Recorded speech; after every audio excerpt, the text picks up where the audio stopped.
Hi friends, இன்றைக்கி எங்களுடைய morning routine பார்க்கலாம். காலையில் 7 மணிக்கு பெரியவன் கிளம்பிடுவான் அப்படின்ட்டு அவனுக்கு சாப்பாடெலாம் செஞ்சு கொடுத்து அனுப்பிச்சாச்சு. அதுக்கப்புறம் சின்னவன் வந்து வீட்டுக்கு பின்னாடி ரோஸ் செடி இருக்குது இல்லைங்களா, அதில் வந்துட்டு பூ பறிச்சிட்டு இருந்தான். ஏன்னா இப்போ பூ ஒரு 3-4 கிலோ பூ வருது. சரி, அவன் ஒண்டியும் பறிக்கிறான் அப்படின்னு சொல்லிட்டு பார்த்திங்கன்னா நானும் போயிட்டு பூ பறிச்சிட்டு இருந்தேன். அதை பூ பறித்து முடிச்சுட்டு அதுக்கப்புறம் பார்த்திங்கன்னா நம்ம வீட்டுக்கு முன்னாடி வந்துட்டு ஒரு வயலில் குட்டி வயல் தான் போட்டிருக்கோம். அதில் வந்து செடி இப்போ தான் இளஞ்செடி. சரி, அதனால் 2 பூ தானே பூத்துட்ருக்கு அப்படின்னு சொல்லிட்டு அதில் நாங்கள் பறிக்கிறதே இல்லை. அது இப்போ பார்த்திங்கன்னா ஒரு செடிக்கு 3-4 பூ பூத்துருச்சு. சரி, அந்த பூவெல்லாம் பார்த்திங்கன்னா கொஞ்சம் நல்லா இருக்க பூ மட்டும் பறிச்சுட்டு காஞ்சி போன பூவெல்லாம் செடியை விட்டு பறித்து கீழே போட்டுடலாம் அப்படின்னு சொல்லிட்டு போயிருந்தோம். ஆனால் இப்போ தான் பார்க்குறேன், எங்கள் அம்மா வந்து பீன்ஸ் விதை ஊனி விட்டு அந்த செடி வந்து முளைச்சிருந்தது. அந்த கொடி பார்த்திங்கன்னா பக்கத்துலேயே தென்னங்கன்று இருந்ததில் அதில் எங்கள் அம்மா ஏற்றி விட்டு வச்சுருந்தாங்க. சரி, அது காய் வச்சிருக்கவா போகுது அப்படின்னு சொல்லிட்டு நானும் இவ்வளோ நாளாக அதை கவனிக்கவே இல்லை. இன்றைக்கி தான் போயிட்டு அந்த பூ பறிக்கும்போது பார்க்குறேன், ஒரு 4-5 பீன்ஸுக்கு மேலே வந்து காஞ்சி நல்லா முத்தியே போச்சு. ஒரு 2 பீன்ஸு மட்டும்தான் கொஞ்சம் பச்சையாக இருந்தது. ஆனால் சொல்லப்போனால் நம்ம கடையில் போயிட்டு காசு போட்டு வாங்குவோம். ஆனால் நமக்கு அது நம்ம தோட்டத்தில் இருந்தாலும் சரி, வீட்டில் இருந்தாலும் சரி, அதை டக்குன்னு நமக்கு சமைக்கிறதுக்கு வந்து எடுபடாது. அதே மாதிரி தான் விட்டுட்டேன். இதை எங்கள் அம்மா பார்த்துருந்தாங்கன்னா அவ்வளோதான், நல்லா செம்ம பாட்டு வாங்கியிருக்கணும். வாங்க இந்த வீடியோ பார்க்கலாம். உங்களுக்கு பிடிச்சிருக்கான்னு சொல்லிட்டு இந்த வீடியோ பாருங்கள். 2 பீன்ஸையும் பறிச்சிருவோம்.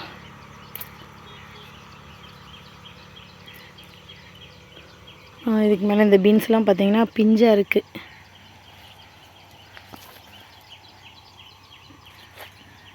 பாருங்கள் எவ்வளோ பெரிய பீன்ஸ்.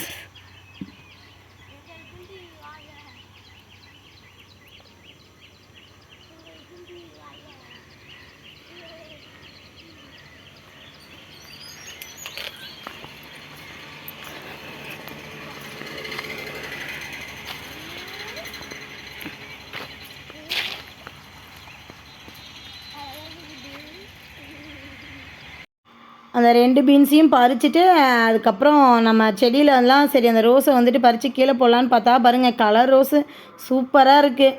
நானும் கொஞ்சம் கேர்லெஸ்ஸாக விட்டுட்டேன் அதை பறிக்காமலே. ஏன்னா பின்னாடி வீட்டுக்கு பின்னாடி இருந்ததில் வந்துட்டு ஆரஞ்சு கலரு, கொஞ்சம் எல்லோ கலர்னு சொல்லிட்டு பார்த்திங்கன்னா அங்கே ஒரு 3-4 கலர் செடி இருக்கா. அதை பறிக்கும்போது தம்பி பறிச்சுட்டு வந்துடுவான். அதனால் அந்த பூ மட்டும் ரெகுலராக வச்சுட்டு நான் இதில் இருந்த ரோஸை பறிக்கவே இல்லை, விட்டுட்டேன். அப்புறம் இப்போ தான் சரி அதை பறிச்சிடலாம் அப்படின்னு சொல்லிட்டு வந்துட்டு அதை பறித்து எல்லாம் கீழே போட்டுட்டு அதில் பார்த்திங்கன்னா நம்ம செடிக்கும் பக்கத்துலேயே இந்த வெள்ளைப்பூண்டு வேறு நிறைய முளைச்சிருச்சு.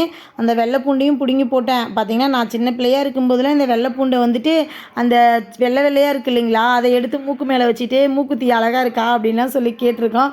உங்களுக்கு யாருக்காச்சும் இந்த செடியை பார்த்தா அந்த ஞாபகம் இருக்கா அப்படின்னு சொல்லிட்டு இந்த வீடியோ பார்த்தீங்கன்னா கமெண்ட் பண்ணுங்கள். அதுக்கப்புறம் பூ பறிச்சுட்டே போனோம். அதுக்கப்புறம் பார்த்திங்கன்னா பக்கத்தில் வந்து அதுக்கப்புறம் தான் நோட் பண்ணோம், பீன்ஸ் இன்னொன்று வேறு இருந்துச்சு. அதை பார்த்தது என் சின்ன பையன் வந்து நான் பறிக்கிறேன் அப்படின்னு சொல்லிட்டு அவன் வந்து பறிக்கிறேன்ட்டு பறிச்சிட்டு இருந்தான். அவனுக்கு ஒரு ஹாப்பி. ஏன்னா நம்மளும் அப்படி தானே, ஏதாச்சும் ஒன்று பார்த்தோம் அப்படின்னா இதை நம்ம பறிக்கணும் அப்படின்னு ஆசைப்படுவோம். அப்படிங்கிற மாதிரியே என் சின்ன பையனுக்கு வந்துட்டு நீங்கள் அந்த 2 பீன்ஸை பறிச்சிங்கல்ல, அதனால் இந்த பீன்ஸை நான் பறிக்கிறேன் அப்படின்னு சொல்லிட்டு அவன் பறித்தான். பார்த்திங்கன்னா ஒரு 3 பீன்ஸ் இருக்குது. அதை வேறு எதுலையாச்சும் சேமியா கிளறதுக்கோ இல்லை வேறு ஏதாச்சும் கேரட் பீன்ஸ் போட்டு சாம்பார் வைக்கிறதுக்கு யூஸ் பண்ணிக்கலாம்.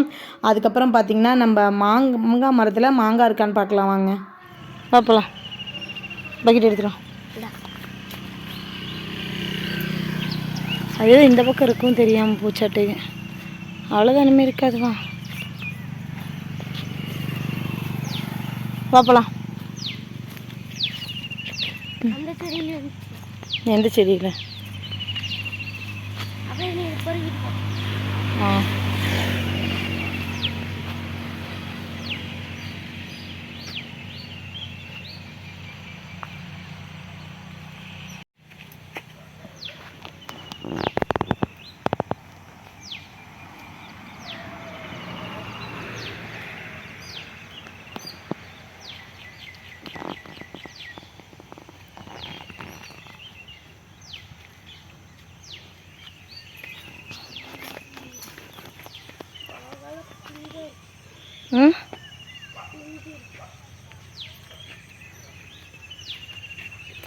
மாங்காய் மரம் எவ்வளோ சூப்பராக துளிர் வச்சிருக்கு பாரு.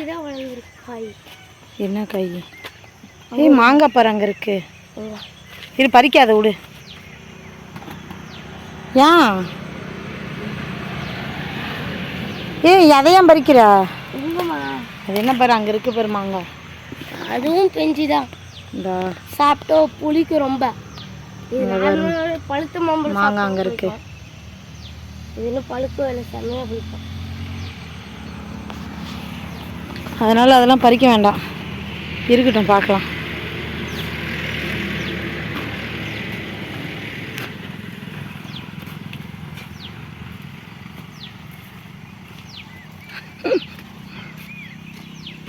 நவீன அங்கே வர கொய்யாப்பழம் இதோ பக்கெட்டு கீழே வச்சுட்டு பறி. பிடிக்கவா நீயே பறிச்சிடுறியா? அந்த பக்கம் எல்லாம் காயாக இருக்குது. இங்கே பாரு இதில் பழமாக இருக்குது பாரு. அது காயின்னு நினைக்கிறேன்ப்பா. இதில் பாரு பழமாக இருக்குது. இந்தா அங்கே பாரு மேலே பழமாக இருக்குது. அது சாப்பிட்டேன். அதில் பாரு 2-3 பழம் இருக்குது பாரு.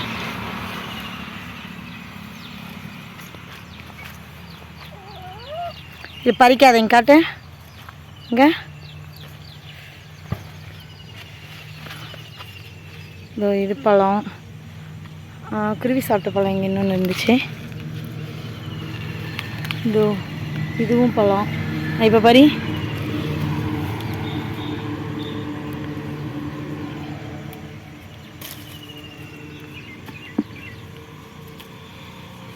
குருவி சாப்பிட்டு போலாங்க.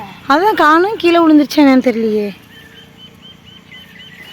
குருவி இது ஒன்று பழுத்து வச்சு பாரு. இதுவா? ஆ ஒரு பழம் இப்போ குருவி சாப்பிட்டு நல்லா பழமாகவே இருந்துச்சு. எங்கே போச்சு? இழுக்கும்போது கீழே விழுந்துருச்சா? இங்கே இதா? இது இல்லை, அது நல்லா குருவி கொத்தி இருந்துச்சு. ஆமாம்,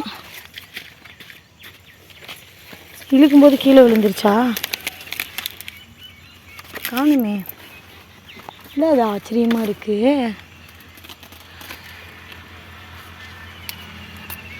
இல்லை ஒரு வேளை அந்த பழம் தானோ?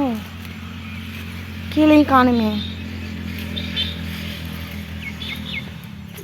நினைக்கிறேன் இதுதான் குருவி கொத்திருக்கேன். எங்கே எடு, எல்லா பழத்தையுமே எடு, வெளியில் எடு.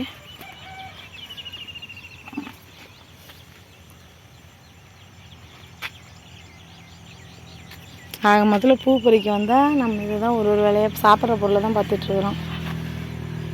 மேலே இருக்கிறத மட்டும் காயின்னு நினைக்கிறேன். இது அதுக்குள்ளே காயை பறித்து வச்சிட்டேன். இதுதான் பழம். ஒரு பழம் எடுத்து பூ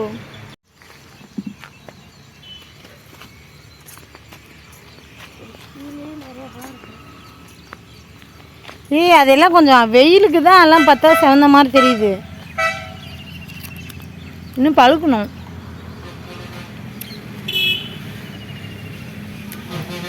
பறிக்காத, அது வெயிலுக்கு தான் எல்லாம் கொஞ்சம் காய் வந்து பார்த்தா சிவந்த மாதிரி தெரியுது. இதில் மாங்காய் இல்லைல்ல, அந்த மரத்தில் கடைசி 2 காய் இருந்துச்சுல்ல, அது யார் சாப்பிட்டா? போன வருஷம் இருந்ததெல்லாம் அப்பா. ஒன்று வந்துட்டு ஃபுல்லாக பெருக்கான் சாப்பிட்டுச்சுன்னு நினைக்கிறேன். ஒன்று தான் அப்பா பறிச்சிட்டு இருந்தது. அது அஞ்சாயிரத்துக்கு பிடிச்சது. நான் அறிஞ்சு சாப்பிடலன்னு சாப்பிட்டேன். அண்ணன் சாப்பிட்டேன். மொத்தம் 3 பழம் இருந்துச்சு. கடைசி பழம் ஒன்று இருந்துச்சுல்ல. ஆனால் இதில் தோல் நல்லா மொத்தமாக இருக்குது. பழம் நல்லா இருக்குது, பழுத்துச்சுன்னா தோல் மட்டும் மொத்தமாக இருக்குது. ஆனால் இதில் இன்னும் பிஞ்சு வைக்கவே இல்லையாட்டுக்குல்ல. அதுலையாவது ஒரு 2-3 பிஞ்சு இருக்குது. அதில் நிறையாவே இருக்குது, 10 பேருக்கு.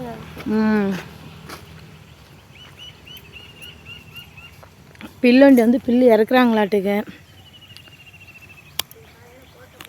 அதுக்கப்புறம் பார்த்திங்கன்னா நம்ம அங்கெல்லாம் பீன்ஸ் பறிக்கிறது, மாங்காய், கொய்யாக்காய் எல்லாம் பார்த்துட்டு வீட்டுக்கு வந்தோம். பில்லு வண்டி வந்து பார்த்திங்கன்னா வந்து பில்லு இறக்கிட்டு இருந்தாங்க. அவ்வளோதாங்க. இந்த வீடியோ உங்களுக்கு பிடிச்சிருந்துச்சு அப்படின்னா நம்மளோட சேனலை மறக்காமல் சப்ஸ்கிரைப் பண்ணி வச்சுக்கோங்க. நம்மளை லைக் பண்ணுங்கள், ஷேர் பண்ணுங்கள், கமெண்ட் பண்ணுங்கள், சப்ஸ்கிரைப் பண்ணி வச்சுக்காங்க. அப்படியே அந்த பெல் ஐக்கானை கிளிக் பண்ணுங்கள்.